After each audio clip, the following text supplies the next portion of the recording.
La session plénière de février vient de s'achever. ევროპარლამენტის თებერვლის პლენარული სხდომა დასრულდა და როგორც ყოველთვის ის სხვადასხვა დისკუსიებით გამოირჩეოდა. პარლამენტი მოქმედებს როგორც მსაჯული ზოგიერთი ქვეყნისთვის კარგ შეფასებებს გასცემს, ზოგისთვის ცუდს, ხოლო დანარჩენების მიმართ გაფრთხილებებით შემოიფარგლება. მოკლედ მსურს ყურადღება გავამახვილო ერთ კონკრეტულ დისკუსიაზე, რომელიც სერბეთისა და საქართველოს წინააღმდეგ მიმართულ რეზოლუციას ეხება. შეიძლება ეკითხოთ, რა საერთო აქვთ ამ ქვეყნებს. საერთო ისაა, რომ ორივე ქვეყანა ევროპარლამენტის შავ სიაში აღმოჩნდა, ან სანქციების წინაშე დგანან, ან უკმაყოფილებას იმსახურებენ მხოლოდ იმიტომ, რომ მათი მთავრობები საკუთარი ეროვნული ინტერესების დაცვას ცდილობენ. მოკლედ ახსნი, რატომ მიიღეს რეზოლუცია, რომელიც საქართველოს ცალკეული პირების წინააღმდეგ სანქციების დაწესებას ითვალისწინებს, რატომ ემუქრებიან ქართველებს, მხოლოდ იმიტომ, რომ მათ ახალი არჩევნების ჩატარებაზე უარი თქვეს. ერთი პერიოდი ევროპარლამენტი ამტკიცებდა, რომ არჩევნები გაყავდა, რომ ადგილი ჰქონდა უკანონო საგარეო ჩარევას, თუმცა 20 დეკემბერს გამოქვეყნდა საარჩევნო სადამკვირვებლო მისიის საბოლოო ანგარიში, რომელიც შეგიძლიათ ინტერნეტში თავად მოიძიოთ. რას ამბობს ის?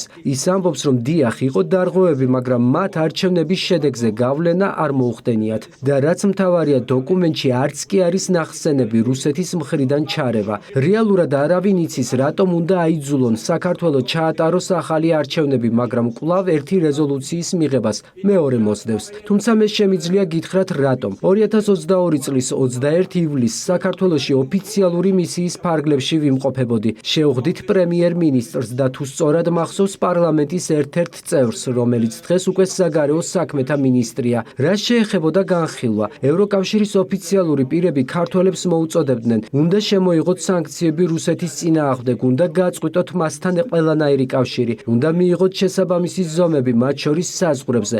რას პასუხობდნენ ქართველები? ბოდიშით, მაგრამ იცით, ჩვენი გეოგრაფიული მდებარეობა. გვთხოვთ გაწყვიტოთ კავშირი ჩვენს მთავარ ეკონომიკურ პარტნიორთან. გინდათ, რომ რუსეთში მყოფი 100,000-ობით ქართველი უკან დავაბრუნოთ. ქართველებს ასევე ახსოვდათ თუ რა მოხდა 2008 წელს, როდესაც რუსეთთან ომი ჰქონდათ. მაშინ მათ აგრეთვე უამრავი მხარდამჭერი მესიჯი მიიღეს დასავლეთისგან, მაგრამ შემდეგ მიტოვებულები აღმოჩნდნენ და საბოლოოდ თავიანთი ტერიტორიის 20% დაკარგეს. დღეს საქართველოს მთავრობამ გადაწყვიტა პირველ რიგში საქართველოს ეროვნული ინტერესები დაიცვას და არა ბრიუსელის ბიუროკრატების მოთხოვნები შეასრულოს. მაშინდელი პრეზიდენტი სალომე ზურაბიშვილი მზად იყო ევროკავშირს დამორჩილებოდა, სანქციები დაეწესებინა და საზღვრები დაეკეტა. სწორედ ამიტომაც დღეს ის ევროკავშირის ფავორიტად ითვლება. თუმცა ამჟამინდელი ხელისუფლება ბრიუსელს აღიზიანებს, რადგან საკუთარი ქვეყნის ინტერესებს პირველ ადგილზე აყენებს. სერბეთთან დაკავშირებული ამბავიც თითქმის ანალოგიურია. სერბეთი მართალია საქართველოსგან განსხვავებულ ვითარებაში, თუმცა მას რუსეთთან კარგი ურთიერთობა აქვს. ისიც უარს ამბობს სანქციების დაწესებაზე, რადგან რუსეთთან ისტორიული კავშირები აქვს და მისი ეკონომიკა მნიშვნელოვანწილად